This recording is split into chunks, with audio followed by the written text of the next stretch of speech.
ونستعينه ونستغفره ونعوذ بالله من شرور أنفسنا ومن سيئات أعمالنا من يهده الله فلا مضل له ومن يضلله فلا هادي له وأشهد أن لا إله إلا الله وحده لا شريك له وأشهد أن محمدا عبده ورسوله أما بعد فإن أصدق الحديث كتاب الله وخير الهدي هدي محمد صلى الله عليه وسلم وشر الأمور محدثاتها وكل محدثة بدعة وكل بدعة ضلالة وكل ضلالة في النار.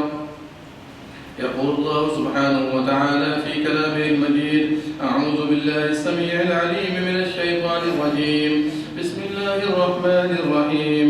إن أول بيت وضع للناس الذي ببكة مباركا وهدى للعالمين فيه آيات بينات مقام إبراهيم ومن دخله كان آمنا ولله على الناس حج البيت من استطاع إليه سبيلا ومن كفر فإن الله غني عن العالمين. میرے بھائیو، دوستو اور ساتھیو،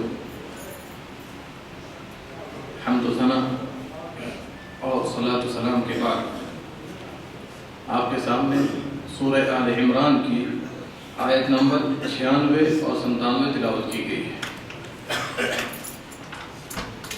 جیسا کہ فاضل دوست نے اعلان بھی کر دیا ہے کہ آپ کے سامنے انشاءاللہ مکہ مکرمہ کی فضیلت، عظمت اور اس کی کیا کیا مواصفات ہیں، کیا کیا خوبیاں ہیں، انشاءاللہ مختصر انداز میں آپ کے سامنے رکھنے کی کوشش کروں گا.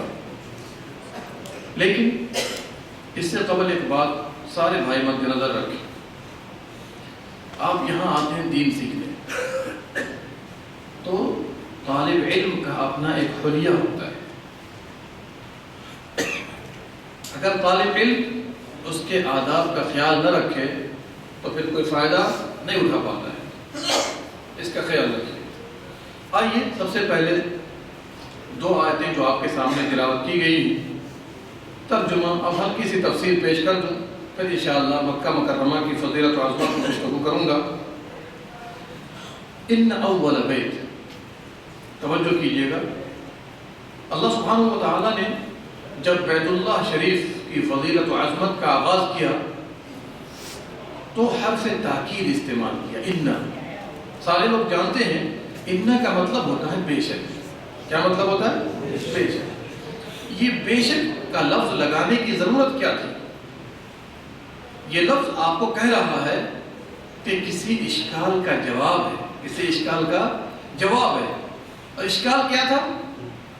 یہودیوں نے یہ کہہ دیا کہ بیت المقدس یہ سب سے پہلا گھر ہے چونکہ بڑے بڑے انبیاء کی سرزمین رہی ہے.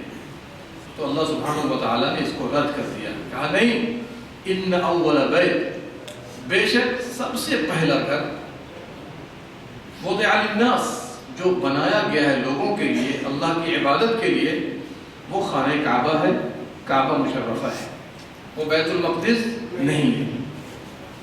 سب سے پہلا گھر. اس کا دو مطلب بتایا مفسرین نے. ایک تو عبادت کے لیے سب سے پہلا گھر، لیکن بعض مفسرین کی رائے یہ کہ نہیں، سرزمین پر یہ سب سے پہلا گھر ہے. یہاں پر عبادت کا کوئی لفظ اللہ نے استعمال نہیں کیا. سب سے پہلا گھر اس سرزمین پر اللہ کا گھر ہے جسے آپ کعبہ مشرفہ کے نام سے جانتے ہیں. آگے چلیے. للذی ببکہ، یہ کہاں ہے؟ لیکن مکے کا لفظ استعمال نہیں ہوا. کیا استعمال ہوا؟ بکہ. بکہ کا مطلب جانتے ہیں کیا ہوتا ہے؟ بکہ کہا جاتا ہے جو بڑے بڑے جابر و ظالم لوگوں کی گردن کو جھکا دے، توڑ دے، اس کو بکہ کہا جاتا ہے. اور مکے کا ایک نام یہ بھی ہے، بکہ. اور مکہ کا مطلب کیا ہوتا ہے؟ مکہ کا معنی ہوتا ہے جہاں پر پانی کی قلت ہو جائے، جہاں پر پانی کی قلت ہو جائے، اس لیے مکہ کہا جاتا ہے. اور دوسرا معنی اہل لغت نے یہ بھی لکھا ہے مکہ کا کہ جو لوگوں کے گناہوں کو مٹا دے. ظاہر سی بات ہے مکہ شریف جانا بیت اللہ شریف میں داخل ہونا بھی انسان کے گناہوں کو مٹا دیتا ہے، چاہے جائے کہ وہ عبادت کرے یا نہ کرے۔ غور کیجیے، اسی لیے بعض روایت میں یہ بھی آیا ہے من اتا ھذا البیت، جو اس گھر میں آئے، بھلا بتائیے صرف آنے پر اللہ سبحانہ و تعالیٰ فرماتا ہے کہ ہم بہت سے گناہوں کو مٹا دیں۔ چلیے آگے، مبارک، بہت بابرکت والا گھر، بہت بابرکت گھر ہے، برکتوں والا گھر ہے۔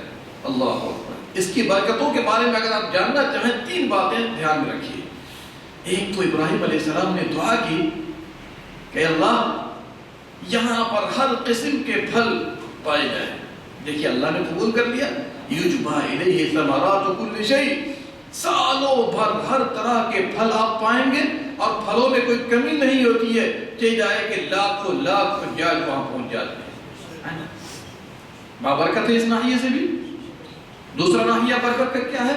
امن والا شہر ہے، ومن دخلہ کان آمنا، بات آگے آ رہی ہے، جو اس میں داخل ہو جاتا ہے وہ امن و امان میں چلا جاتا ہے۔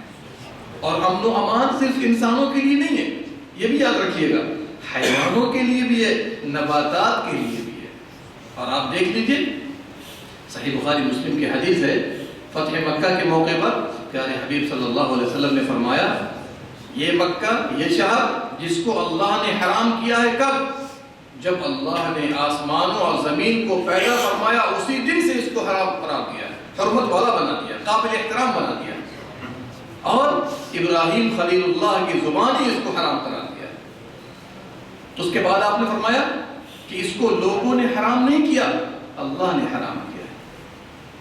پھر فرمایا اس کے درخت کے پتے نہ جھاڑے جائیں، اس کے شکار کو نہ بھگایا جائے، اس کے کانٹے نہ کاٹے جائیں، اور ساتھ ہی ساتھ اس کی گری پڑی چیز نہ اٹھائی جائے مگر یہ کہ اعلان کا ارادہ ہو۔ رواہ البخاری مسلم۔ غور کیا آپ نے؟ انسان تو انسان رہے، انسانوں کے علاوہ حیوان، نباتات، سب کے لیے وہاں پر امن و امان حاصل ہے۔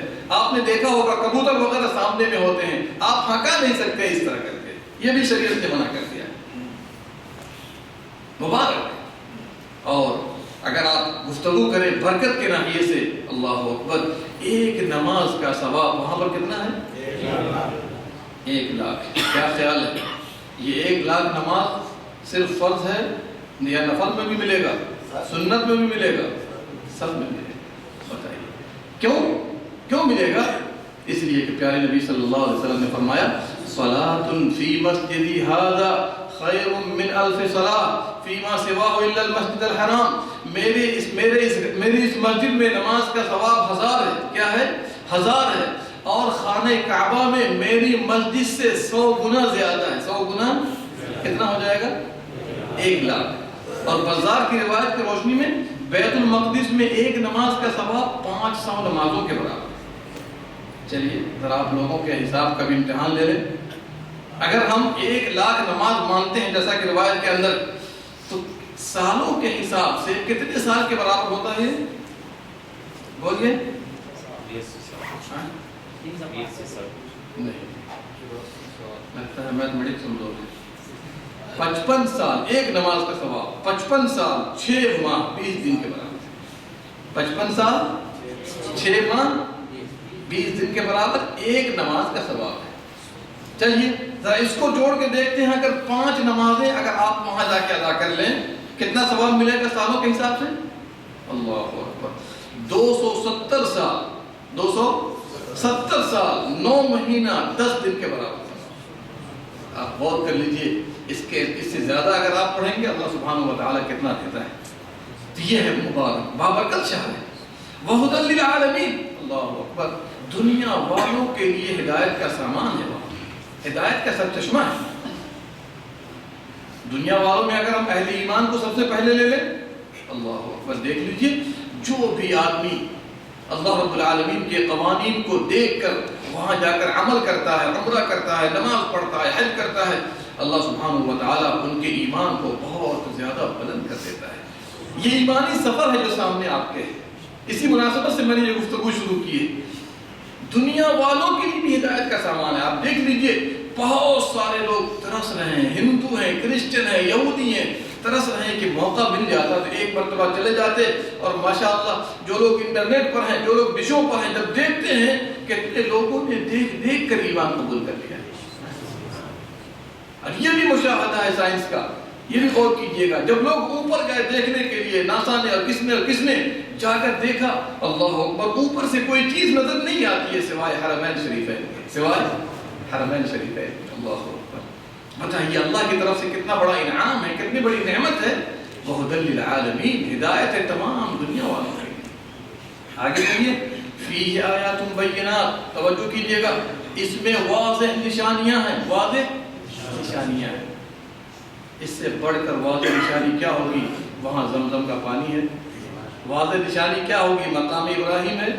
واضح نشانی کیا ہوگی؟ صفا مروہ ہے, اللہ کا گھر ہے, اور بہت ساری نشانیاں ہیں. لیکن اسپیشل اللہ سبحانہ و تعالیٰ نے ایک عظیم نشانی کو بیان کیا, مقام ابراہیم. کیا ہے مقام ابراہیم؟ دیکھیے نشانیاں تو کئی ایک ہے وہاں پر, لیکن مقام ابراہیم کا اسپیشل تذکرہ کرنا اس بات کی دلیل ہے, اس کی اپنی ایک الگ خوبی ہے, خصوصیت ہے. بتائیے پتھر پر کھڑے ہو کر جب ابراہیم خلیل اللہ نے اللہ کا گھر بنایا, اللہ نے اس پتھر کو نرم کر دیا اور قیامت کی صبح تک کے لیے باقی رکھ دیا. مقام ابراہیم.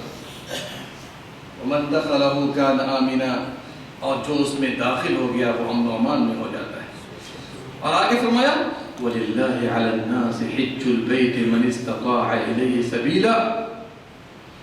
جیسے ہی مقام ابراہیم کا تذکرہ کیا, اس بات کو بھی واضح کرنے کے لیے کہ خانہ کعبہ ہو, مقام ابراہیم ہو, حجر اسود ہو, جو کچھ بھی وہاں پر ہے اللہ کی طرف سے, یہ بتائیے کہ برکتوں کا ذریعہ اس کو چھونا ہے, اس سے تبرک حاصل کرنا ہے, یا سنت کی روشنی میں وہاں پر جا کر اعمال بجا لانے میں برکت ہے. یہ بہت اہم موضوع ہے, چونکہ بہت سے لوگ یہ سمجھتے ہیں کہ جا کر کے ہم اس کو مقام ابراہیم کو چھوئیں گے تبرک کے لیے, حجر اسود کو تبرک کے لیے چھوئیں گے. یاد رکھیے گا حجر اسود کو بھی تبرک کے لیے چھونا اسلام میں جائز نہیں. حجر اسود کو بھی تبرک کے لیے چھونا اسلام میں جائز نہیں, خواہ وہ جنتی پتھر کیوں نہیں. ہم تو اس لیے چھوتے ہیں کہ پیارے حبیب نے چھو دیا ہے, ہم تو اس لیے چھوتے ہیں کہ اللہ کا حکم ہے اپنے نبی کے زبانی. اسی بات کو عمر فاروق نے کلیئر کر دیا تھا, میں جانتا ہوں تو پتھر ہے, تیرے اندر نفع و نقصان کی طاقت نہیں ہے. اگر میں پیارے حبیب کو چھوتے ہوئے نہیں دیکھتا تو میں بھی نہ چھوتا, خواہ تو جنتی پتھر کیوں نہیں. کیونکہ اسلام پتھر کو مٹانے کے لیے آیا ہے, پتھر کی پوجا کے لیے نہیں آیا. اور یہ ایک غیر مسلموں کا اعتراض بھی ہے کہ آپ جا کر وہاں پوجا کرتے ہو پتھر کی, اگر ہم یہاں پتھر کی پوجا کرتے ہیں تو کیا فرق ہے دونوں میں. ہم نے ان سے کہا ہم تعظیم کے لیے نہیں بوسہ لیتے ہیں, ہم تعظیم کے لیے نہیں چھوتے ہیں, ہم تو محبت کے لیے چھوتے ہیں, چونکہ اللہ کے نبی نے چھو دیا ہے. اللہ کے نبی کی محبت میں, حجر اسود کی محبت میں, چونکہ جنتی پتھر ہے اس لیے ہم جا کر محبت میں چھوتے ہیں, تعظیم میں نہیں چھوتے ہیں. کتنا بڑا فرق ہے, غور کر لیجیے ذرا سا. جیسے ہم اپنے والدین کو بوسہ دیتے ہیں, اسی طریقے سے محبت میں ہم جا کر وہاں چھوتے ہیں. بات واضح ہو رہی کہ نہیں ہو رہی؟ اور اگر کوئی بھی آدمی توجہ کیجئے, اگر وہاں تعظیم میں برکت کے لیے چھوتے, بسا اوقات وہ اسلام سے باہر ہو جائے گا, بسا اوقات وہ اسلام سے. بڑی پیاری حدیث ہے صحیح بخاری وغیرہ کے اندر, حنین کے فتح کے بعد بہت سارے جو لوگ نئے مسلمان ہو گئے تھے فتح مکہ کے بعد, ایک درخت کو انہوں نے دیکھا جس کو ذات انواط کہا جاتا ہے. ایک درخت ہے جہاں پر مشرکین اپنے اسلحے لٹکاتے تھے, تلوار لٹکایا کرتے تھے, اور تبرک کے لیے وہاں پر جا کر کے رہا کرتے تھے, تلوار لٹکاتے, ایک تبرک حاصل. نئے نئے مسلمان صحابیوں نے بھی یہی جملہ کہہ دیا, جیسے ان کے لیے ذات انواط درخت ہے ہمارے لیے بھی بنا دیا جائے. پیارے نبی صلی اللہ علیہ وسلم بھانپ گئے, دیکھو ابھی تو لوٹ کے لوگ ادھر ہی سے آئے تھے, پھر ادھر ہی کا مطالبہ کر رہے ہیں. کہا تم لوگوں نے آج وہ بات کہہ دی جو موسیٰ علیہ السلام کی قوم نے سے کہی تھی, کیا اجعل لنا الہا کما لہم آلہہ, ہمارے لیے معبود بنا دیجئے جیسا ان کے لیے معبود ہے. تو انہوں نے کیا کہا تھا, انکم قوم تجہلون, تمہارے پاس تو علم ہی نہیں ہے, تمہیں کچھ پتہ ہی نہیں ہے توحید کیا ہے, شرک کیا ہے. اسی لیے غور کیجئے, جو لوگ مسجد نبوی شریف جاتے ہیں، خانہ کعبہ کے پاس جاتے ہیں، در و دیوار کو چھوتے رہتے ہیں تبرک کے لیے، کوئی کسی کونے کو چھو رہا ہے، کوئی کسی دیوار کو چھو رہا ہے، کوئی ممبر محراب کو چھو رہا ہے، خبردار، چھونے میں برکت اللہ نے وہاں پہ نہیں رکھی ہے، بلکہ وہاں پر عبادت کرنے میں برکت رکھی ہے۔ اور یہی وجہ ہے، مسند امام احمد کے اندر ایک روایت ہے، ذرا اس کو بھی مد نظر رکھیے گا۔ امیر معاویہ رضی اللہ عنہ حجر اسود اور رکن یمانی کے علاوہ تیسرے چوتھے کون جو کنارہ خانہ کعبہ کا اس کو چھو رہے تھے۔ عبداللہ ابن عباس نے روک دیا، کہا معاویہ یہ کیا کر رہے ہیں؟ کہا جی خانہ کعبہ کا کوئی بھی حصہ چھوڑے جانے کے لائق ہے؟ یہ جواب آپ کا بھی ہو سکتا ہے ایسا۔ امیر معاویہ نے کہا کوئی بھی حصہ چھوڑنے کے لائق نہیں ہے۔ عبداللہ ابن عباس نے بڑی حکمت سے جواب دیا، اور یہی حکمت کی آج بھی ضرورت ہے۔ کیا کہا؟ کیا ہمارے لیے پیارے نبی صلی اللہ علیہ وسلم میں نمونہ نہیں ہے؟ انہوں نے ان دونوں کے علاوہ کسی کو ٹچ نہیں کیا، ان دونوں کے علاوہ رکن یمانی اور ساتھ ساتھ حجر اسود کو بوسہ بھی دینا ہے، تو ان دونوں کے علاوہ کسی کونے کو ٹچ نہیں کیا۔ بتائیے، امیر معاویہ فقیہ صحابی ہے، اس کے باوجود کیا کہتے ہیں کہ چونکہ نبی صلی اللہ علیہ وسلم کا نمونہ ہمارے لیے سب سے بہترین۔ اتنے بڑے صحابی اگر ہم ہوتے تو کم سے کم 2-4 دلیلیں تو ضرور دے دیتے عقلی، ہاں جی تم تو وہابی ہو گئے، تم تو ایسا کرنے لگے۔ امیر معاویہ نے فوراً ایکسپٹ کر لیا، چونکہ نبی صلی اللہ علیہ وسلم کو نمونہ بنا کر بھیجا گیا۔ اور کر لیجیے کتنی بڑی بات ہے۔ تو برکت کا ناحیہ یہ ہے کہ وہاں پر سنت کے طریقے پر جو عبادت کریں گے برکت کا حصول ہوگا۔ اپنی طرف سے کوئی چیز لائیں گے، ممبر و محراب کو چھونے کے بنا پر، در و دیوار کو چھونے کے بنا پر، تو بسا اوقات یہ شرک بھی ہو سکتا ہے۔ لہذا برکت کے ناحیے کو سمجھنے کی ضرورت ہے۔ وَمَنْ كَفَرَ فَإِنَّ اللَّهَ غَنِيٌّ عَنِ الْعَالَمِينَ، جن کے پاس استطاعت ہے، اللہ نے لوگوں پر حج بیت اللہ کو فرض قرار دیا ہے۔ کس کے لیے؟ اللہ کے لیے حج کرنا ہے۔ وَمَنْ كَفَرَ، جو بھی اللہ کے ساتھ، اس کے رسول کے ساتھ، قرآن کے ساتھ کفر کرے گا، فَإِنَّ اللَّهَ غَنِيٌّ عَنِ الْعَالَمِينَ، اللہ تعالیٰ تمام دنیا والوں سے بے نیاز ہے۔ اللہ کو ہماری اور آپ کی ضرورت نہیں ہے، ہمیں اور آپ کو اللہ کی ضرورت ہے۔ یہ چند باتیں تھیں ان دونوں آیتوں کی تفسیر کے تعلق سے، لیکن یہاں پر یاد رکھیے گا مکہ مکرمہ کی درجنوں فضیلتیں ثابت ہیں۔ صحیح طور پر میں ان کو پیش کرنا کیوں چاہ رہا ہوں کہ ہمارے دلوں میں اس کی عظمت ہونی چاہیے، ہمارے دلوں میں اس کا وہ وقار ہونا چاہیے جو آج ہم نے ضائع کر دیا ہے۔ بڑے بڑے مقدسات کی آج ہم وہ ویلو نہیں دیتے، وہ عظمت نہیں دیتے جو قرآن و سنت نے دیا ہے۔ یہاں تک کہ مکہ پہنچ جاتے ہیں، مکہ پہنچنے کے بعد بھی وہی لاپرواہی، وہی ہماری بے توجہی، جس طریقے سے ہم یہاں اپنے شہروں میں ہوا کرتے ہیں، بے توجہی ہوتی ہے۔ اس کی پہلی فضیلت یاد رکھیے گا، سب سے بہترین اور محبوب سرزمین ہے اللہ کے نزدیک، اس کے رسول کے نزدیک۔ اس سلسلے میں صحیح الجامع علامہ البانی کی کتاب ہے، اس میں ایک روایت لکھی ہے، آپ صلی اللہ علیہ وسلم جب مکے سے نکل رہے تھے اور مکے کو مخاطب کر کے کہا تھا، قسم اللہ کی، کیا کہا تھا؟ قسم اللہ کی، مجھے معلوم ہے تو اللہ کی سب سے بہترین سرزمین ہے، اللہ کے نزدیک سب سے زیادہ محبوب ہے، اگر مجھے میری قوم نہ نکالتی تو میں نکل کر یہاں سے نہ جاتا۔ اس سے کیا پتا چلا کہ سب سے بہترین سرزمین۔ دوسری فضیلت لے لیجئے، اللہ رب العالمین نے سب سے پہلے گھر کے لیے اس کا انتخاب فرمایا ہے، جیسا کہ آیت کریمہ شہادت دے رہی ہے۔ تیسری فضیلت یاد رکھیے، پوری دنیا کے سینٹر میں واقع ہے، مرکز میں واقع ہے۔ بلکہ ایک روایت میری نظر سے گزری جو مسند امام احمد کے اندر ہے کہ اللہ سبحانہ و تعالیٰ نے جب سب سے پہلے زمین بنانے سے پہلے کعبہ کو وہاں بنا دیا اور زمین کو وہیں سے پھیلایا، زمین کو وہیں سے پھیلایا، اسی لیے اس کو ام القریٰ کہا جاتا ہے۔ کیا کہا جاتا ہے؟ ام القریٰ کا مطلب ہی یہ تمام بستیوں، تمام شہروں کی ماں ہے۔ جیسے بچے ماں کی طرف پلٹتے ہیں، اسی طرح ساری سرزمین کس کی طرف پلٹتی ہے؟ مکہ مکرمہ کی طرف۔ کدھر؟ مکہ مکرمہ خانہ کعبہ کی طرف۔ چوتھی فضیلت یہ ہے مکے کی کہ اللہ سبحانہ و تعالیٰ نے عبادت کرنے والوں کے لیے، نماز پڑھنے والوں کے لیے، دعا کرنے والوں کے لیے قبلہ بنا دیا ہے۔ اللہ کا فرمان پڑھیے، قَدْ نَرَى تَقَلُّبَ وَجْهِكَ فِي السَّمَاءِ، پیارے حبیب ہم دیکھ رہے ہیں کہ آپ بار بار نگاہ آسمان کی طرف اٹھا رہے ہیں، نماز پڑھ رہے ہیں بیت المقدس کی طرف، ہاں، اور عام وقتوں میں نگاہ کدھر اٹھا رہے ہیں؟ آسمان کی طرف. چلیے فول وجہک شطر المسجد الحرام، چلیے کوئی بات نہیں ہے، آپ اپنی نگاہ کہاں پھیر لیجئے، چہرہ کہاں پھیر لیجئے؟ مسجد حرام کی طرف. ظاہر سی بات ہے عبادت ہے. ایک آدمی جان بوجھ کر اگر فرض نمازوں کو خانہ کعبہ سے ہٹ کر پڑھے گا، کیا اس کی نماز قبول ہوگی؟ نہیں.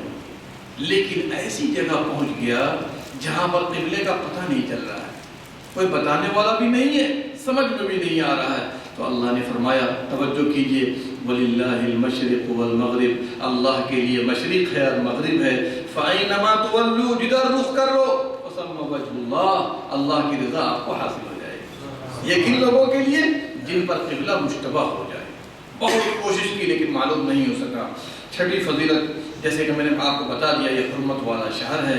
اگر آپ وہاں پر کوئی جا کر کوئی غلط کام کریں گے تو کرنا تو درکنار، اگر ارادہ بھی کر لیں گے غلطی کا، پختہ ارادہ، خواہ آپ کسی وجہ سے نہ کر پائیں، تو اللہ نے فرما دیا وَمَن يُرِدْ فِيهِ بِإِلْحَادٍ بِظُلْمٍ نُذِقْهُ مِنْ عَذَابٍ أَلِيمٍ، سورہ حج آیت نمبر 25 کے اندر اگر پختہ ارادہ کرو گے، خواہ تم کسی مجبوری میں نہ کر پاؤ، ہم دردناک عذاب چکھائیں گے. کیا کریں گے؟ دردناک عذاب چکھائیں گے. اور میرا مشاہدہ ہے کہ جو لوگ وہاں پہ رہتے ہیں، اب برائیاں کرتے ہیں، ڈشوں پر برائیاں کرتے ہیں، زناکاری کرتے ہیں، بلا وجہ مانتے پھرتے ہیں بسوں میں جا کر کے، اللہ اکبر، اللہ سبحانہ وتعالی ایسے لوگوں کو اس طرح پگھلا دیتا ہے، گھلا دیتا ہے جیسے نمک پانی میں گھل جاتا ہے. اور یہی وجہ ہے کہ بعض صحابہ کے بارے میں آیا ہے کہ مکے میں رہتے تھے لیکن حدود حرم سے باہر رہتے تھے، نماز و عبادت کے لیے آئے، پھر اس کے بعد واپس چلے گا حدود حرم کے باہر. کہیں ایسا نہ ہو انسان ہونے کے ناطے کوئی برائی کا پختہ ارادہ ہو گیا تو ہم بھی لپیٹ میں چلے جائیں گے، ہم بھی لپیٹ میں. احتیاط کا عالم دیکھیے، اور آج ہم کتنے بے احتیاط ہیں وہ بھی آپ کے سامنے. اور اس کی فضیلت کے لیے ایک بات یہ بھی یاد رکھیے کہ اللہ نے قرآن میں 27 مقام پر مکے کا تذکرہ کیا ہے. کبھی بلد امین کہہ کر لا اقسم بهذا البلد، مجھے قسم ہے اس شہر کی، مکہ مکرمہ کی. کہیں فرمایا وهذا البلد الامین، اس امن والے شہر کی قسم ہے. کبھی فرمایا اولم يروا انا جعلنا حرما آمنا ويتخطف الناس من حولهم، سورہ عنکبوت کی آیت ہے. کیا ان لوگوں کو نہیں معلوم ہے ہم نے حرم کو امن والا بنا دیا؟ کیا بنا دیا؟ حرم کو امن والا بنا دیا. وَيُتَخَطَّفُ النَّاسُ مِنْ حَوْلِهِمْ، قریب قریب سے گرد سے لوگ اچک لیے جاتے ہیں، یہاں آتے ہیں تو امن و امان میں آ جاتے ہیں. 27 مقام پر اللہ سبحانہ وتعالی نے اس کا تذکرہ فرمایا. اس کی فضیلت کے لیے بات بھی کافی ہے کہ جتنے بھی مشرکین ہیں جنہوں نے کلمہ نہیں پڑھا، ان کا داخلہ وہاں پر منع ہے. اللہ کا فرمان پڑھیے یا ایھا الذین آمنوا انما المشرکون نجس، سارے مشرکین ناپاک ہیں. فلا یقربوا المسجد الحرام بعد عامهم هذا، اس سال کے بعد، یہ نبی ہجری کی بات چل رہی ہے، اس سال کے بعد کوئی مشرک انٹر نہیں کرے گا مسجد حرام کے اندر. گیٹ آؤٹ، چلو باہر جاؤ. اور اسی لیے اللہ سبحانہ وتعالی نے خانہ کعبہ کو، مسجد حرام کو ایک ویزا کی طرح بنا دیا ہے. کلمہ پڑھو، ویزا مل گیا، آپ جا سکتے ہو. دیکھیے کتنی بڑی بات ہے، حفاظت کے لیے، امن و امان کے لیے. آگے چلیے. مکہ مکرمہ اور مدینہ منورہ دو ایسے شہر ہیں کہ دجال داخل نہیں ہوگا. دجال، یہ بھی فضیلت کی بات، سارے شہروں کا طوفانی دورہ کر لے گا 40 دن کے اندر. وہ 40 دن ہی زمین پر رہے گا. اس کا ایک دن سال کے برابر ہوگا، دوسرا دن مہینے کے برابر ہوگا، تیسرا دن ہفتے کے برابر ہوگا، اور باقی دن اس کے عام دن کی طرح ہوں گے. صحابہ کا دماغ فوراً گیا. آپ کا دماغ کہاں گیا ہوگا ابھی؟ بس سنا، بھول گئے. فوراً دماغ گیا کہ اللہ کے نبی صلی اللہ علیہ وسلم جو دن سال کے برابر ہوگا، جو دن مہینے کے برابر ہوگا، جو دن ہفتے کے برابر ہوگا، نماز کیسے ادا کریں گے؟ اللہ، امت کا ایک بڑا مسئلہ آج نماز کا ہو گیا. آپ کا دھیان کیا نماز کی طرف؟ کیسے نماز ادا کریں گے؟ بتائیے. دجال کب نہ کب آئے گا، ابھی بھی کچھ پتا نہیں ہے. آئے گا ضرور آخر زمانے میں، لیکن کب آئے گا کچھ پتا نہیں ہے. لیکن ان کا دماغ دیکھیے، نماز سے محبت دیکھیے، نماز سے الفت دیکھیے. پوچھ رہے ہیں کہ نماز کیسے ادا کی جائے گی اس وقت میں؟ آپ صلی اللہ علیہ وسلم نے فرمایا اندازے کے مطابق نماز ادا کر لی جائے گی. اندازے کے مطابق نماز، یہ اندازہ کیا ہے؟ مثال کے طور پر آپ دیکھ رہے ہیں فجر سے لے کر ظہر تک کا وقفہ ہے 7 گھنٹہ، مثال کے طور پر اس حساب سے ظہر کی نماز پڑھی جائے گی. ظہر سے عصر تک کا وقفہ کتنا ہے؟ 3 گھنٹہ مثال کے طور پر، اس حساب سے عصر کی نماز پڑھی جائے گی، اس طرح انداز کر کے نماز ادا کر لی جائے گی۔ اور مکہ مکرمہ کی ایک فضیلت یہ بھی یاد رکھ لیجیے، چونکہ حج کا زمانہ آ رہا ہے، جس کا بھی ارادہ حج عمرے کا ہے، جس کا بھی ارادہ حج عمرے کا بغیر احرام کے مکے میں داخل نہیں ہو سکتا ہے۔ آج لوگ بار بار یہی سب سوال کر رہے ہیں، تفتیش کا معاملہ ہے، کیا ہم جدہ جا کے احرام باندھ لیں؟ کوئی کہتا ہے کہ مسجد عائشہ سے باندھ لیں، خبردار، ہن لہن ولمن اتی علیہن من غیر اہلہن ممن اراد الحج والعمرہ، جس کا بھی ارادہ حج عمرے کا ہے مکہ مکرمہ بغیر احرام کے داخل۔ اس کا مطلب یہ نکلا کہ اگر حج عمرے کا ارادہ نہیں ہے، حاجی سے ملاقات ہے، تجارت ہے، کسی سے ملاقات ہے، کسی کی زیارت ہے، تو آپ بغیر احرام کے بھی جا سکتے ہیں، کوئی حرج کی بات نہیں۔ جیسا کہ پیارے نبی صلی اللہ علیہ وسلم مکہ فتح کرنے گئے تو احرام میں نہیں گئے تھے، احرام میں نہیں گئے تھے، سول ڈریس میں گئے تھے۔ اس سے واضح ہوتا ہے عام آدمی ایسے جا سکتا ہے، کوئی بات نہیں ہے، لیکن حج عمرے کا ارادہ کرنے والا بغیر احرام کے مکہ مکرمہ میں داخل، اور اگر ہو گیا، چونکہ آج کے مسلمان ان چیزوں میں بڑے عقل مند ہیں، وہاں پہنچ جاتے ہیں، کر لیتے ہیں، پھر سوال کرتے ہیں شیخ کیا مسئلہ ہوگا؟ اگر پہلے ہوش میں نہ آئے تو ایک بکرا دے دو، اگر ہوش میں آ گئے ہوتے داخل ہونے کے بعد، چلو پہلے پوچھ لیتے ہیں کریں گے نہیں، تو آپ میقات واپس آ جاتے تو دم بچ جاتا، آپ کا دم کیا ہو جاتا؟ بچ جاتا۔ لیکن جب آپ نے دھیان نہ دیا تو وہیں پر ایک بکرا ذبح کر دیجیے۔ مسئلہ سمجھ میں آ رہا ہے نا؟ میں صرف اشارے کر رہا ہوں۔ اور 12ویں فضیلت یاد رکھیے گا مکہ مکرمہ کی، میں زیادہ طول نہیں دوں گا۔ جتنے انبیاء کرام دنیا میں تشریف لائے، جتنے اللہ کے نیک بندے گزرے ہیں، سب کے سب مکہ مکرمہ گئے۔ اللہ بڑی پیاری حدیث عبداللہ ابن عباس کی، رسول اکرم صلی اللہ علیہ وسلم کا گزر ہوا وادی ازرق سے، وادی یہ مکہ اور مدینے کے درمیان میں۔ آپ نے پوچھا کون سی وادی ہے یہ؟ لوگوں نے کہا وادی ازرق ہے۔ کہا گویا کہ میں دیکھ رہا ہوں کہ موسیٰ تلبیہ کہتے ہوئے مکہ مکرمہ کا رخ کر رہے ہیں۔ صحیح مسلم کی حدیث ہے۔ میں کس کو دیکھ رہا ہوں؟ موسیٰ علیہ السلام کو۔ آگے گئے، دیکھا ہرشی گھاٹی کو دیکھا، کہا یہ کیا ہے؟ لوگوں نے کہا ہرشی ہے۔ کہا کہ میں یونس بن متہ کو دیکھ رہا ہوں، یونس علیہ السلام کو، ان پر اون کا جبہ ہے، تلبیہ کہتے ہوئے مکہ مکرمہ کا رخ کر رہے ہیں۔ اور ایک روایت میں ہے آپ صلی اللہ علیہ وسلم نے فرمایا، ابو ہریرہ کی حدیث ہے، ابن مریم کون ہے؟ عیسیٰ علیہ السلام۔ ابن مریم حج اور عمرہ یا دونوں کی نیت کر کے انشاءاللہ وہ کہاں جائیں گے؟ مکہ مکرمہ جائیں گے۔ اس سے کیا واضح ہوا؟ اور آدم علیہ السلام کا واقعہ تو آپ کو پتہ ہی ہے کہ آدم علیہ السلام مکہ ہی آئے ہوئے تھے کہ حابیل اور قابیل کا مسئلہ پیدا ہو گیا۔ اور ابراہیم خلیل اللہ کا بھی آپ نے سنا ہوگا کہ جب تینوں جمرات کے پاس پہنچے، جہاں پر آج جمرات میں کنکری لگا رہے ہیں، شیطان نے بہکایا اور سبحان اللہ اس طریقے سے کنکری ماری کہ وہ بھی آج آپ کی تاریخ میں موجود ہے، ہم بھی جا کر وہیں پہ کنکری مارتے ہیں۔ اس سے کیا واضح ہوتا ہے کہ اللہ کے جتنے نیک بندے انبیاء اکرام وغیرہ گزرے ہیں، سب کے سب کہاں گئے ہیں؟ مکہ مکرمہ گئے۔ اور 13ویں فضیلت یہ ہے کہ اللہ نے 7 ایسی خوبیاں مکے کو دی ہے اور مکے والوں کو جو دنیا بھر میں کسی کو نہیں۔ 7 ایسی خوبیاں ہیں، ذرا یاد رکھیے گا، پوچھوں گا بھی آپ سے میں۔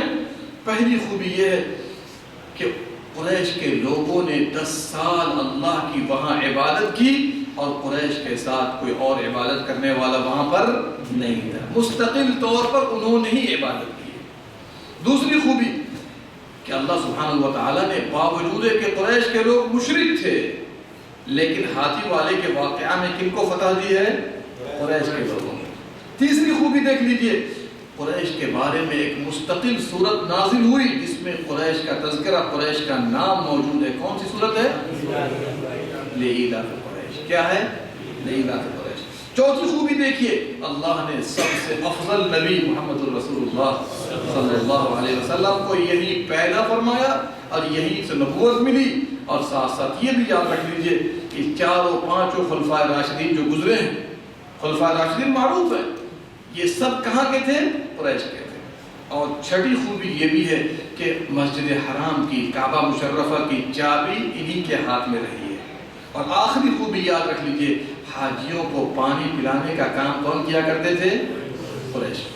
یہ 7 ایسی خوبیاں ہیں جو قریش کے علاوہ کسی کو حاصل نہیں ہے۔ اور 14ویں خوبی یاد رکھیے گا، اللہ نے قرآن کو ان کی زبان میں نازل فرما دیا، اور یہی جنت اور جہنم والوں کی بھی زبان ہوگی۔ یہ اعزاز کی بات ہے کہ نہیں؟ آج اس زبان کو چھوڑنے کی بنا پر ہماری تہذیب متاثر ہو رہی ہے، اور اسی لیے آج یہود و نصارہ کی پوری دنیا میں سازش ہے کہ اس زبان کو، تاکہ لوگ قرآن و سنت سے ہٹنے لگیں، دوسری زبانوں کو اس طرح رائج کر دیا ہے کہ لوگ آج عربی زبان سے بھاگے چلے جا رہے ہیں۔ اور ایک بات اور یاد رکھ لیجئے کہ ایسی یادگار ہے وہاں پر جو دنیا کے کسی کونے میں موجود، جس کا اشارہ ہم نے کر دیا ہے۔ یہ چند باتیں تھی مکہ مکرمہ کی فضیلت کے اوپر، لیکن مسجد حرام کے بارے میں بھی چند باتیں یاد رکھیے کہ اللہ سبحانہ و تعالیٰ نے 2 رکن کو خانہ کعبہ سے جوڑ دیا ہے۔ کون کون سے 2 رکن ہیں؟ ایک تو نماز ہے اور دوسرے حج عمرہ ہے۔ دوسرے دونوں ہے کہ نہیں کہ جو آدمی مکہ مکرمہ نہیں جائے گا، خانہ کعبہ کے پاس نہیں جائے گا، یہ دونوں رکن ادا ہوگا اس کا؟ نہیں ہوگا۔ نماز ہمارے لیے قبلہ ہے اور حج عمرے کے لیے وہاں پر جانا ضروری ہے۔ تیسری بات یہ ہے کہ خانہ کعبہ ایسا گھر ہے اللہ کا جس کی طرف بالقصد ثواب کی نیت سے سفر کیے جاتے ہیں۔ یہ بھی ایک مسئلہ سمجھنے کا ہے۔ دنیا بھر میں 3 مسجدوں کے علاوہ کوئی ایسی مسجد نہیں، کوئی ایسی جگہ نہیں، کوئی ایسی قبر نہیں، کوئی ایسا مزار نہیں کہ آدمی بالقصد عبادت کے ارادے سے سفر کرے۔ کوئی جگہ ایسی نہیں۔ نبی صلی اللہ علیہ وسلم نے فرمایا لا تشد الرحال الا الى 3 مساجد، بخاری مسلم کی حدیث ہے کہ جاوے نہ کسے جائیں بالقصد عبادت کا ارادہ بطور سفر نہ کیا جائے مگر 3 مساجد کی طرف۔ ایک مسجد حرام ہے، دوسری مسجد کون سی ہے؟ مسجد نبوی شریف ہے، اور تیسری مسجد بیت المقدس ہے۔ بالقصد، اب مثال کے طور پر ایک آدمی ساؤتھ انڈیا میں رہتا ہو، پاکستان کے کسی علاقے میں رہتا ہو، اب وہ کہے کہ میں جاؤں گا دہلی کی جامع مسجد میں نماز پڑھنے کے لیے، اس نیت سے سفر کروں گا، اسلام کہتا ہے جائز نہیں۔ اسلام کیا کہتا ہے؟ ہاں، اگر آپ دہلی گئے کسی کام سے، وہاں پہ چلے گئے نماز پڑھنے تو حرج کی بات، لیکن بالقصد سفر کر کے کہ وہاں جا کر صرف نماز پڑھنے جا رہا ہوں، اس بنا پر سفر کیجئے گا، اسلام اس کو جائز نہیں کرتا۔ لیکن مکہ مکرمہ میں خانہ کعبہ کے لیے آپ سفر کیجئے شوق سے، مسجد نبوی شریف کے لیے شوق سے سفر کیجئے، بیت المقدس کے لیے اس میں نماز ادا کرنے کے لیے شوق سے سفر کر سکتے ہیں، کوئی حرج کی بات نہیں ہے۔ چوتھی فضیلت یہ ہے کہ خانہ کعبہ کا طواف نماز کی طرح ہے۔ کس کی طرح ہے؟ نماز کی طرح ہے۔ آپ صلی اللہ علیہ وسلم نے فرمایا الطواف حول البیت، خانہ کعبہ کے گرد طواف کرنا مثل الصلاۃ، نماز کی طرح۔ ایک روایت میں نماز ہے، کیا یہ نماز ہے، بس یہ ہے کہ اس میں تم گفتگو کر سکتے ہو، جو بھی گفتگو کرے بہتر گفتگو کرے، خیر کی گفتگو کرے، ورنہ خاموش رہے، اللہ کو یاد کرتا رہے۔ یہ صحیح الجامع کے اندر خانہ کعبہ کی 5ویں خوبی یہ ہے کہ وہاں کے لیے کوئی مکروہ وقت نہیں، وہاں کے لیے سبحان اللہ، اللہ کی طرف سے کتنا بڑا اعزاز ہے مسجد حرام کو حاصل کہ وہاں پر 24 گھنٹے میں آپ جب بھی چاہیں طواف کریں، جب بھی چاہیں نماز پڑھیں۔ آپ صلی اللہ علیہ وسلم نے فرمایا اے بنی عبد مناف لا تمنعوا احدا طاف بهذا البيت، کسی کو اس گھر کا طواف کرنے سے نہ روکنا۔ اور آگے کیا فرمایا؟ وصلى اية ساعة شاء من ليل او نهار، رات و دن کی کسی گھڑی میں کوئی نماز پڑھنا چاہے تو نماز پڑھنے سے بھی نہ روکنا۔ اس سے علماء نے دلیل پکڑی ہے کہ وہاں کے لیے کوئی مکروہ وقت نہیں، جب چاہیں نفل پڑھیں، جب چاہیں کوئی بھی نماز پڑھ سکتے ہیں، کوئی حرج کی بات نہیں۔ چھٹی فضیلت یہ ہے مسجد حرام کی کہ وہاں پر بے پردہ طواف یا عبادت نہیں کر سکتے، اور ایک قول کے مطابق طواف کے لیے وضو بھی شرط ہے۔ ایک قول کے مطابق بے پردہ کیا مطلب؟ زمانہ جاہلیت کے لوگ بے پردہ طواف کیا کرتے تھے، مرد ہو عورت ہو سب کے سب ننگے طواف کرتے، کیا کرتے تھے؟ ننگے طواف کرتے تھے۔ اچھا، ان کی سوچ دیکھیے کیا سمجھتے تھے، یہ جو کپڑے وغیرہ جو ہم لگاتے ہیں گندی جگہوں پہ بھی جاتے ہیں، اس میں گندگی بھی لگ جاتی ہے، مسجد حرام بڑا متبرک گھر ہے اللہ کا، شاندار گھر ہے اللہ کا، مناسب نہیں کہ ان کپڑوں کو لے کر وہاں جائیں۔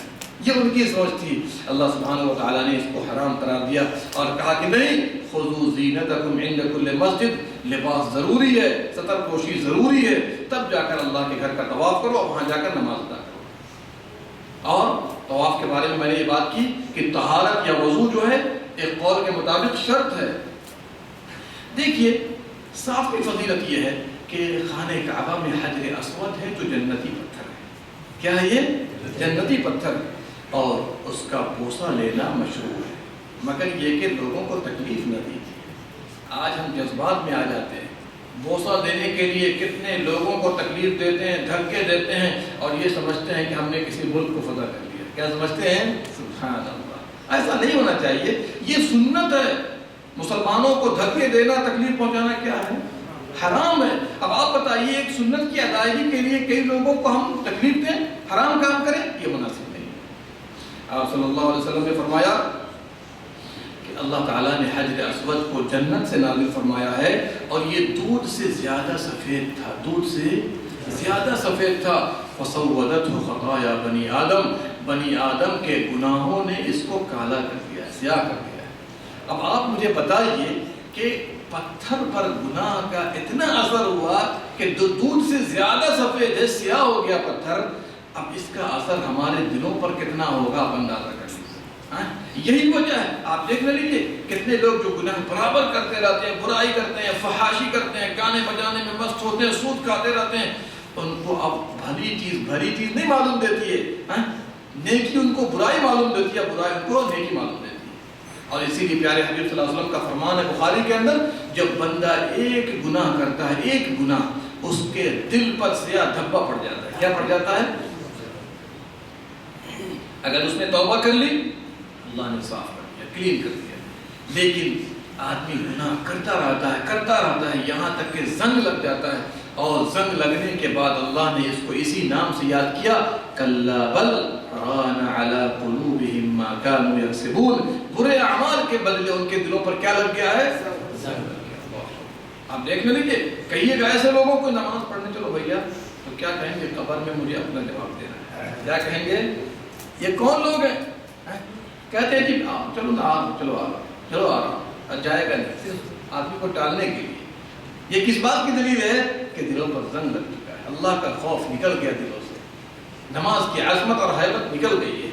اس کو یہ تمیز نہیں ہے کہ ہم نے کلمہ پڑھا ہوا ہے تو کلمے کم سے کم کلمے کی کچھ لاج رکھ لیں، یہ تمیز اس کے اندر باقی نہیں۔ چلیے، اور ایک روایت کے اندر آپ صلی اللہ علیہ وسلم نے فرمایا، قسم اللہ کی اللہ تعالیٰ حجر اسود کو اٹھائے گا، حجر اسود کو اٹھائے گا، دوبارہ لائے گا، اور لا کر کے اس کی دو آنکھیں ہوں گی، اس کی دو آنکھیں ہوں گی، ایک زبان، جس طرح آپ کے منہ میں زبان ہے، ایک مثال دے رہا ہوں جبکہ یہ چیزیں مثال کے اوپر ہیں، ایک زبان بھی ہوگی، اور جس نے بھی حق کے ساتھ بوسہ دیا ہے ان کے لیے یہ پتھر گواہی دے گا، یہ پتھر گواہی دے گا۔ اے اللہ اس کے ساتھ بہتر معاملہ کرو۔ اب آپ مجھے بتائیے، یہ روایت صحیح الجامع کے اندر ہے، اس کے اندر پانی ہے زمزم کا پانی، جو سرزمین پر سب سے بہترین پانی ہے، سرزمین پر سب سے بہترین پانی ہے، اور ایک طریقے سے یہ کھانا ہے، بیماری سے شفا ہے، اور لوگوں کے لیے پانی تو ہے،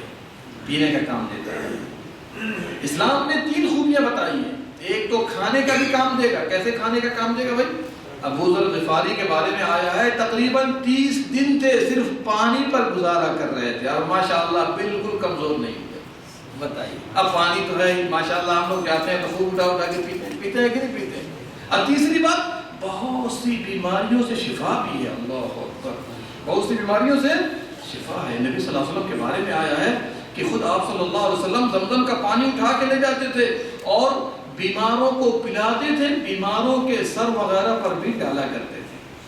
طواف کرنے کے بعد نبی صلی اللہ علیہ وسلم اسپیشل زمزم کا پانی جا کر پیتے تھے، جا کر سر پر بھی ڈالتے تھے، سر پر بھی ڈالتے تھے۔ اس سے کیا واضح ہوا؟ اور بڑے بڑے علماء کا، مشائخ کا، بیماروں کا تجربہ ہے اس کے اندر۔ امام احمد بن حنبل رحمۃ اللہ علیہ بیمار پڑ گئے، ماشاءاللہ زمزم پینے کی بنا پر اللہ نے شفا دی۔ علامہ ابن القیم کے بارے میں آیا ہے کافی بیمار ہو گئے تھے، انہوں نے اپنی کتاب میں لکھا ہے اللہ نے زمزم کے ذریعے شفا دی، اور بہت سے واقعات ہیں۔ اس میں سے دور حاضر میں مراکش کی ایک عورت کو کینسر کی بیماری ہو گئی. کیا بیماری ہو گئی؟ اب بیچاری زندگی سے نا امید ہونے لگی. ڈاکٹروں نے کھل کر کے کہہ دیا بس جتنے دن گزار رہی ہو گزار رہی ہو، اب اس کے بعد جانا ہے یہاں سے آپ. اب اس نے بھی سوچا کہ چلو آخری دیدار اللہ کے گھر کا کر لیتے ہیں. مکہ مکرمہ آ گئی، دن رات دعا کرتی تھی اور جہاں تک ہوتا پانی پیا کرتی تھی، زمزم کا پانی. سبحان اللہ. جب یہاں سے رخصت ہو کے گئی تو سوچتی ہے کہ ذرا چیک کرا لیں. کیا سوچتی ہے؟ کہ ذرا چیک کرا لیں بیماری کہاں تک ہے. اللہ اکبر. ڈاکٹروں نے کہا بیماری تمہاری جڑ سے ختم ہو گئی، بیماری تمہاری جڑ سے ختم ہو گئی. اللہ اکبر. بتائیے بندہ یقین کر لے تو انشاءاللہ اللہ سبحانہ وتعالی اس کو شفا بھی دے گا. اور پیارے نبی صلی اللہ علیہ وسلم کا فرمان ہے ماء زمزم لما شرب لہ، جس مقصد کے لیے پئیں گے پی کر کے دعا کیجئے، پی کر کے دعا کیجئے، اللہ تعالیٰ شفا دے دے گا. جس مقصد کے لیے دعا کریں گے اللہ تعالیٰ قبول کر لے گا. اس سے کیا واضح ہوتا ہے کہ اللہ سبحانہ وتعالی اس سرزمین پر مسجد حرام کے پاس زمزم کا پانی جو کہ ابراہیم خلیل اللہ اور ان کے فیملی کی یادگار ہے. اب میں تو یہ کہتا ہوں حج اور عمرہ اور مکہ شریف میں جو کچھ بھی آپ دیکھ رہے ہیں سب اس مبارک خاندان کا اثر ہے، اس مبارک خاندان کا اثر ہے. سبحان اللہ. چلیے اور نبی فضیلت یاد رکھیے گا، ابراہیم علیہ السلام کی دعا ہے یہ گھر. یہ گھر ابراہیم علیہ السلام کی دعا کا نتیجہ ہے، ثمرہ ہے. وہ آیت کتنی پیاری ہے سورہ ابراہیم کے اندر، ربنا انی اسکنت من ذریتی بواد غیر ذی زرع عند بیتک المحرم. اے اللہ میں نے ٹھہرا دیا ہے اپنی بعض اولاد کو، اشارہ ہے چھوٹی سی فیملی کی طرف، ہاجرہ کی طرف اور کی اسماعیل کی طرف اشارہ ہے. ان کو ٹھہرا دیا ہے جہاں پر کوئی انسان نہیں ہے، کوئی کھیتی نہیں. بواد غیر ذی زرع، ایسی وادی ہے جہاں پر کھیتی کا نام و نشان نہیں ہے. کچھ کھجور لے گئے تھے، پانی لے گئے تھے جن کو ہم لوگ منہ میں ڈال کے پھینک دیتے ہیں. پھینکتے ہیں کہ نہیں پھینکتے ہیں؟ اور ان کے لیے رئیسی کھانا ہے وہاں پر. اللہ بواد غیر ذی زرع عند بیتک المحرم، اللہ کا محرم والا گھر ہے، حرام کردہ گھر ہے جس کو بیت الحرام کہتے ہیں. کیوں؟ ربنا لیقیموا الصلاۃ، اے اللہ تاکہ یہ وہاں پر نماز قائم کرے. فاجعل افئدۃ من الناس تہوی الیہم، لوگوں کے دلوں کو ان کی طرف پھیر دے. اللہ دیکھیے نا، ابھی حج کا وقت نہیں آیا ہے کہ ہمارے دل کھینچے چلے جا رہے ہیں. کھینچے چلے جا رہے ہیں کہ نہیں جا رہے ہیں؟ اللہ وجعل تہوی الیہم وارزقہم من الثمرات، ان کو پھلوں کی روزی دے. لعلہم یشکرون، تاکہ وہ شکر گزار بن جائیں. اب آپ مجھے بتائیے ان کی دعا کا ثمرہ ہے کہ اللہ رب العالمین نے وہاں پر وَإِذْ بَوَّأْنَا لِإِبْرَاهِيمَ مَكَانَ الْبَيْتِ، اللہ فرماتا ہے ہم نے ابراہیم کو خانہ کعبہ کی جگہ بتلا دی. مکان البیت اللہ تشرک بی شیئا، جب دیواریں اٹھا رہے تھے وَإِذْ يَرْفَعُ إِبْرَاهِيمُ الْقَوَاعِدَ مِنَ الْبَيْتِ وَإِسْمَاعِيلُ رَبَّنَا تَقَبَّلْ مِنَّا إِنَّكَ أَنْتَ السَّمِيعُ الْعَلِيمُ. دیواریں بھی اٹھا رہے ہیں، ساتھ ساتھ دعا بھی کر رہے ہیں کہ اللہ ہم سے قبول کر لے. إِنَّكَ أَنْتَ السَّمِيعُ الْعَلِيمُ، تو سننے والا اب جاننے والا ہے. غور کر رہے ہیں کہ نہیں کر رہے ہیں؟ اور آخری بات یہ ہے، آخری بات بہت اہم ہوا کرتی ہے، وہ یہ اللہ اکبر، یہی وہ مقدس گھر ہے، متبرک گھر ہے جہاں اللہ سبحانہ وتعالی نے اسراء اور معراج کے لیے چنا اور پیارے حبیب صلی اللہ علیہ وسلم کو وہیں سے براق پہ بیٹھا کر سفر کرایا گیا. کہا بیت المقدس کا، اور بیت المقدس کے بعد جب اوپر کا سیڑھی لگائی گئی جس کو معراج کہتے ہیں، سلم لگائی گئی، اور اس کے بعد وہاں سے پہلے آسمان، دوسرے، تیسرے، چوتھے. کتنا متبرک سفر ہے. اللہ اکبر. سارے انبیاء آپ کے مقتدی بنے، سارے انبیاء. بتائیے، اور یہ بہت عام چیز ہے بیت اللہ شریف کے لیے. آئیے سرسری طور پر چونکہ وقت قریب آ رہا ہے کہ خانہ کعبہ مختلف ادوار میں، مختلف زمانے میں لوگوں نے بنایا ہے. سب سے پہلے خانہ کعبہ کس نے بنایا ہے؟ فرشتوں نے بنایا ہے. مسند امام احمد وغیرہ کے اندر یہ حدیث ہے، اہل تاریخ نے اس کو نقل کیا، جب اللہ نے فرشتوں کو حکم دیا کہ تم بیت معمور بناؤ. کیا بناؤ؟ یہ بیت معمور کہاں ہے؟ یہ کیا کہا؟ 7ویں آسمان پر. آسمان پر نہیں کہیں، 7ویں آسمان پر. ہر وقت 70,000 فرشتے طواف پہ لگے ہوئے ہیں. اور جو فرشتہ ایک مرتبہ کر لیتا ہے اس کو دوبارہ باری آنے کو نہیں ہے. تو جب اللہ نے فرشتوں کو کہہ دیا بیت معمور بنا، اسی کا تذکرہ سورۃ طور کے اندر والبیت المعمور، والبیت المعمور، تو اللہ رب العالمین نے فرشتوں کو حکم دیا اسی کی سیدھ میں زمین پر بھی اللہ کا ایک گھر بناؤ، وہاں فرشتوں کی عبادت ہوگی تو یہاں پر انسانوں کی عبادت ہوگی، اس کی عبادت ہوگی اسی سیدھ میں بالکل اللہ رب العالمین نے گھر بنوایا۔ تو سب سے پہلے فرشتوں نے گھر بنایا اللہ کا گھر، اس کے بعد آدم علیہ السلام نے، پھر شیس نے، پھر اس کے بعد ابراہیم علیہ السلام نے، کس نے؟ ابراہیم علیہ السلام نے، پھر اس کے بعد قریش نے، اور ابراہیم علیہ السلام کے بعد بھی بعض روایت میں آیا ہے کہ جو قبیلے وہاں پر آباد تھے، عمالیق، جرہم وغیرہ، ان لوگوں نے بھی بنایا ہے۔ پھر اس کے بعد عبداللہ بن زبیر نے بنایا ہے، عبداللہ بن زبیر نے، پھر اس کے بعد چھٹی اور ساتویں بنا جو ابھی آپ جس شکل میں دیکھ رہے ہیں۔ چلیے یہاں پر ایک سوال یہ ہے کہ خانہ کعبہ تو تیار ہو گیا، سب سے پہلے غلاف کا سلسلہ کس نے لگایا؟ اس کو کس نے لگایا ہے؟ تو یاد رکھیے گا نام، تبع اسعد الحميري نے، تبع اسعد الحميري نے سب سے پہلے غلاف لگایا۔ اس کی بھی ایک تاریخ ہے، اس نے خواب میں دیکھا کہ میں چمڑے کا غلاف لگا رہا ہوں، چمڑے کا غلاف لگا رہا ہوں، چنانچہ چمڑے کا غلاف لگایا، دیکھا خواب میں، پھر اس کے بعد غلاف لگایا۔ پھر خواب میں دیکھا کہ یمن کے بنے ہوئے سرخ دھاری دار کپڑے کا غلاف لگا رہے ہیں، پھر جا کر اس نے وہ بھی لگایا۔ پھر دور جاہلیت میں کئی لوگوں نے غلاف بدلا، یہاں تک کہ نبی صلی اللہ علیہ وسلم کا زمانہ آیا تو فتح مکہ سے پہلے آپ نے غلاف میں کوئی تبدیلی نہیں کی، غلاف میں کوئی تبدیلی نہیں کی۔ لیکن جب فتح مکہ ہو گیا اور فتح مکہ کے بعد جب ایک خوشبو مہکانے والی عورت جو خوشبو مہکایا کرتی تھی اس کے اندر سے وہ غلاف جل گیا، خوشبو مہکاتے ہوئے غلاف جل گیا، تو نبی کریم صلی اللہ علیہ وسلم نے غلاف لگایا۔ پھر اس کے بعد خلفائے راشدین نے لگایا، اس کے بعد یہ سلسلہ چلتا رہا اور ماضی قریب تک یہ پاکستان سے آ رہا تھا۔ کہاں سے آ رہا تھا؟ پاکستان سے آ رہا تھا، اور اس کے بعد ماشاءاللہ اب ان لوگوں نے ایک فیکٹری قائم کر دی مکہ مکرمہ میں جو وہاں غلاف کا کام ہوتا ہے۔ تو یہ ہے غلاف کی تھوڑی سی تاریخ۔ لیکن ریشمی غلاف سب سے پہلے کس نے لگایا؟ اگر آپ تاریخ کا مطالعہ کریں تو امیر معاویہ رضی اللہ عنہ نے سب سے پہلے ریشمی غلاف اس پر لگایا، جو آج بھی آپ دیکھ رہے ہیں، آج بھی آپ دیکھ رہے ہیں۔ دیکھیے کعبہ کے بارے میں ایک اہم بات اور کر دینا چاہتا ہوں کیونکہ وقت کم ہے، کہ کعبہ کے کتنے کنارے ہیں، کتنے کونے ہیں؟ 4۔ حجر اسود تو آپ لوگ جانتے ہیں، پہلا کونا جو حجر اسود ہے جہاں سے ہم طواف کا کام شروع کرتے ہیں، سارے لوگوں کو پتہ ہے، وہاں پر لائٹیں بھی لگی ہوئی ہیں تاکہ آپ کو پہچاننے میں دقت نہ ہو۔ لیکن جب ہم حجر اسود سے نکلیں گے طواف کرتے ہوئے تو پہلا کونا کون سا پڑے گا؟ اس کونے کو کہتے ہیں رکن عراقی، چونکہ عراق کی طرف واقع ہے۔ کس طرف واقع ہے؟ عراق کی طرف واقع ہے۔ دوسرا کونا حجر اسود سے پہلا کونا کون سا ہوا؟ رکن عراقی، رکن عراقی۔ دوسرا کونا رکن شامی ہے، رکن، اور یہ جگہ کی نسبت سے ہے یہ۔ اور تیسرا کونا کون سا ہے؟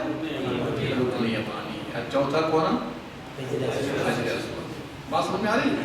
مجھے یہ بتانا مقصد نہیں تھا، بس یہ آپ کو پہچان کے لیے بتا رہا ہوں۔ اب مجھے بتانا یہ ہے کہ زمین سے کعبہ کی اونچائی 27 ہاتھ ہے۔ زمین سے کعبہ کی اونچائی کتنی ہے؟ 27 ہاتھ ہے۔ کتنا ہاتھ ہے؟ 27 ہاتھ۔ حجر اسود سے رکن عراقی جو پہلا کونا ہے حجر اسود کے بعد 11.68 میٹر ہے۔ کتنا ہے؟ 11 میٹر اور 68 سینٹی میٹر ہے۔ بات سمجھ میں آ رہی ہے؟ رکن عراقی سے لے کر رکن شامی تک 11 میٹر اور 28 سینٹی میٹر ہے، 11 میٹر اور 28 سینٹی میٹر ہے۔ پھر اس کے بعد رکن شامی سے رکن یمانی تک 12 میٹر 4 سینٹی میٹر ہے، 12.4 میٹر ہے۔ پھر اس کے بعد رکن یمانی سے حجر اسود تک 10.18 میٹر ہے، 10.18 میٹر۔ یہ ہم نے اس لیے بتا دیا ہے تاکہ آپ کو ایک انداز بھی ملے، چونکہ آج تک ہم نے نہیں پڑھا ہوگا، ممکن نہیں سنا ہوگا۔ آخری بات جو مسجد حرام کی ترمیم ہوئی ہے، تو ابھی جو مسجد حرام کا جو مربع ہے اگر آپ غور کیجئے 237 مربع میٹر ہے، 237 مربع میٹر ہے۔ اور حجر اسود کے بارے میں آپ نے فضیلت وغیرہ سن لی ہے۔ حجر اسود زمین سے 1.5 میٹر اونچائی پر ہے، حجر اسود زمین سے 1.5 میٹر اونچائی پر ہے۔ اور اس طریقے سے حجر اسود کے ساتھ کئی حادثے پیش آئے.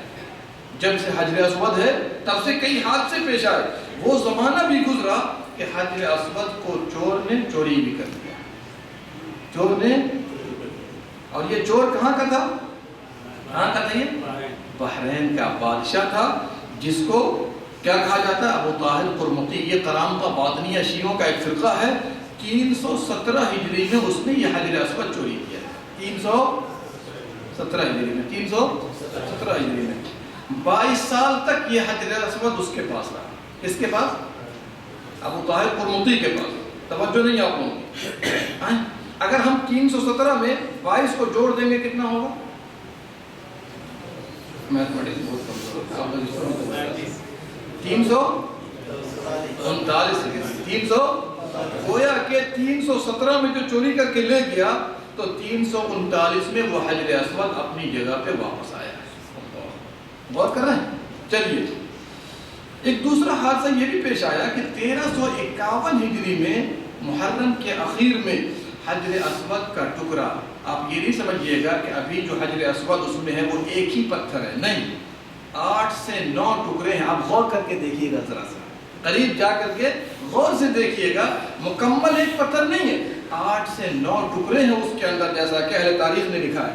لیکن اس میں سے یہ یاد رکھیے کہ جب یہ ٹکڑا اکھڑ گیا تو اسپیشلسٹ لوگوں نے کیمیائی ترکیب کر کے اس میں مشک عنبر وغیرہ لگا کر کے اس کو جوڑا, اور ملک عبدالعزیز نے اپنے ہاتھ سے اس کو بطور تبرک رکھا تاکہ اللہ سبحانہ و تعالیٰ اس کے اس عمل کو قبول کرے. تو یہ جو ہے ملک عبدالعزیز کی بھی ایک یادگار ہے, اس کو وہاں تک رکھنے دیں.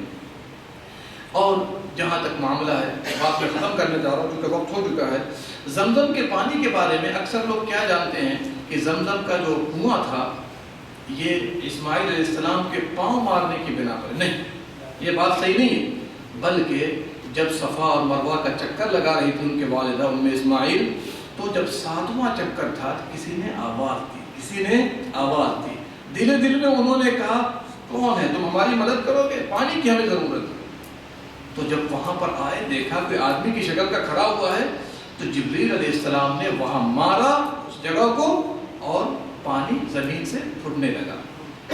جب پھوٹنے لگا پانی تو انہوں نے کہہ دیا ٹھہر جا, بارڈر کی طرح بنانے لگی تاکہ پانی رک جائے. پیارے نبی صلی اللہ علیہ وسلم نے فرمایا اللہ اسماعیل پر رحم فرمایا. اگر وہ چھوڑ دیتی, اگر وہ ابھی تو کنویں کی شکل میں ہے نا, اگر وہ چھوڑ دیتی تو جاری چشمہ ہو جاتا. کیا ہو جاتا؟ جاری چشمہ ہو جاتا. اللہ اکبر. اور یہ ہے آپ کے سامنے بڑے بڑے صحابہ اکرام وغیرہ کے بارے میں آیا ہے کہ خاص طور پہ پانی پینے کے بعد دعا کیا کرتے تھے. ان میں سے عبداللہ ابن عباس کی دعا ہے اللہم انی اسألک علما نافعا ورزقا طیبا, ایک روایت میں ورزقا واسعا وشفاء من کل داء. اے اللہ مجھے علم نافع عطا فرما, علم عطا نہیں فرما, علم نافع عطا فرما, اور کشادگی کے ساتھ روزی دے, اور ساتھ ساتھ ہر بیماری سے شفا دے. یہ دارقطنی کی روایت ہے. اور اس طریقے سے بہت سے فائدے ہیں بیماریوں کے واقعات, اگر آپ انٹرنیٹ وغیرہ کھولیں بہت سے واقعات لوگوں نے لکھے ہیں. اور اس طریقے سے مقام ابراہیم کے بارے میں ایک بات سنا کر میں اپنی بات ختم کر دوں کہ مقام ابراہیم 50 سینٹی میٹر اونچائی پر ہے. 50 سینٹی میٹر اونچائی پر ہے. یہ چند باتیں میں نے آپ کے سامنے رکھی ہیں, وقت نہیں ہے ورنہ میں آپ کو حج وغیرہ کا طریقہ بھی بتاتا, لیکن ان کے بتانے کا مقصد صرف یہ ہے کہ ہمارے دلوں میں مکہ مکرمہ کی عظمت جس طرح قرآن و سنت میں پیش کی ہے اپنے دل میں بسائیں, اور بار بار جب بھی اللہ موقع دے وہاں پر جانے کی کوشش کریں, اور اس بات کو ہمیشہ دھیان میں رکھیں یہ اللہ کا گھر ہے. آپ جائیں گے حج کے لیے, آپ جائیں گے عمرے کے لیے, تو آپ اللہ کے مہمان ہوں گے. کیا ہوں گے؟ اللہ کے مہمان ہوں گے. وہاں جا کر جو بھی دعا کریں گے اللہ سبحانہ و تعالیٰ قبول فرمائے گا. اللہ سبحانہ و تعالیٰ سے دعا ہے رب العالمین ہم تمام لوگوں کو کہنے سننے سے زیادہ عمل کرنے کی توفیق دے, اور ہمارے جو مقدسات ہیں اللہ سبحانہ و تعالیٰ ان مقدسات کو اپنے دلوں میں اس کی محبت, اس کی عظمت, اور ساتھ ساتھ اس کے اندر جو اللہ نے برکتیں رکھی ہے اللہ سبحانہ و تعالیٰ ان تمام چیزوں کو ہمارے دلوں میں بسا دے. آمین یا رب العالمین. اللہم صلی علی نبینا محمد. اشہد ان لا الہ